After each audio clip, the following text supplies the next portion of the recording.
For years, Norwegian football was barely part of the conversation. It was a national team that few people expected anything from, missing one major tournament after another, while the rest of the football world carried on without them. Now, everything feels different. Norway hasn't just returned to the World Cup. They've become the most widely loved team at the tournament, and surprisingly, it has very little to do with their results. This is the story of how 28 years of disappointment turned into the greatest feel-good story of this World Cup. To truly appreciate this moment, you first have to understand everything that came before it. Norway's last appearance at a World Cup came back in France 1998. After that, there was only heartbreak. Following Euro 2000, Norway failed to qualify for 12 consecutive major tournaments. An entire generation of Norwegian children grew up without ever seeing their national team compete on football's biggest stage. What makes the story even more painful is how close they came in 2022. They already had two genuine world-class stars in Erling Haaland and Ødegaard, yet qualifications still slipped away. Their hopes ended with a 2-0 defeat to the Netherlands in their final qualifier.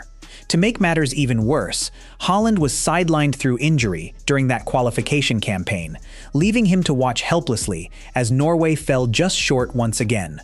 That meant another 4 years of waiting. Another 4 years spent wondering whether this golden generation would ever get the opportunity it deserved. Then, everything changed. Under Ståle Solbakken, Norway didn't simply qualify for the World Cup.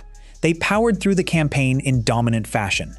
They won all 8 of their qualifying matches, scored 37 goals, and conceded only 5. They capped off qualification with a stunning 4-1 victory over Italy in Milan, handing Italy their first ever home defeat in World Cup qualifying history. Even the squad announcement reflected how special the moment was. Instead of a standard press release, the players were revealed through a video message from King Harald V, who told the nation that it had, in his own words, waited a long time. After 28 years, the frustration was finally over. What made that qualifying run even more special was how perfectly it reflected everything Norway stands for. And that's where Norway separates itself from almost every other football nation at this World Cup. In many countries, football becomes a source of pressure as soon as children can kick a ball. Scouts are constantly watching, league tables matter, and parents are shouting from the sidelines. Norway has taken a completely different path. Youth football doesn't even record scores or league standings until players reach the age of 11. The focus has always been on enjoyment and development rather than chasing results. To many ultra-competitive football cultures, that approach might seem too relaxed. But it's the same system that helped develop the most lethal striker in world football. When winning isn't the only priority from the very beginning, players grow up with the freedom to enjoy the game. And that same freedom is exactly what Norway has brought to the biggest stage in football. It's also the reason the past 2 weeks have felt so different compared to every other team at this tournament. No one represents that spirit better than the world's best striker. Erling Haaland is, by the numbers, the most clinical striker in football today. He scored 16 goals in 8 qualifying matches, more than any other player in Europe. Yet despite all of that, this is still the first major international tournament of his career. Most of the biggest stars at this World Cup arrive carrying enormous expectations. They're expected to deliver success, define a generation, and leave behind a legacy. Haaland isn't dealing with that kind of burden. Speaking to Time last summer, he estimated Norway's chances of winning the tournament at just 0.5%. He wasn't trying to be humble. He simply doesn't let the pressure consume him. For Norway, reaching the World Cup already felt like a victory in itself. That attitude is exactly why he's become one of the most entertaining players to watch throughout this tournament.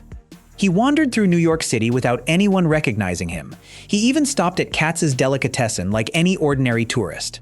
At one point, he convinced a group of American fans that he was simply Norway's social media manager, speaking in a fake Southern accent before finally revealing who he really was. This isn't someone carrying the weight of an entire nation's expectations. It's a player genuinely enjoying every second of the experience, and that energy has spread to everyone around him. Then came the moment that transformed Norway from a heartwarming underdog story into a true cultural phenomenon: the Viking row. Thousands of Norwegian supporters packed tightly together in the stands, rowing back and forth in perfect unison, recreating the movements of Viking sailors. Before Norway's victory over Senegal, Martin Ødegaard asked Erling Haaland whether the team should join the supporters in the Viking Row if they won. Haaland's response was simple: why not? Just moments after the final whistle, the entire squad climbed into the stands and joined their fans, rowing together in perfect rhythm. From that point on, it was no longer just a tradition inside the stadium. It became something much bigger. People were doing the Viking row on an escalator in Boston, inside a New York City subway car, and right in the middle of Times Square. Even complete strangers with no connection to Norway joined in simply because they had seen it all over social media. For a country with a population smaller than New York City itself, that's far more than a fun viral trend. It's an entire nation spreading pure joy to people who barely knew anything about Norway just 2 weeks earlier. At this stage, Norway are no longer just the tournament's feel-good underdogs. They're a genuinely strong football team. They've already secured their place in the knockout stage, with the only remaining question in the group being who would finish first. From here onward, every match becomes winner-go-home football. It's a completely different kind of pressure from anything they've experienced so far at this World Cup. And that leads to the biggest question of all. What happens when a team that has spent the entire tournament playing with nothing to lose suddenly has everything on the line?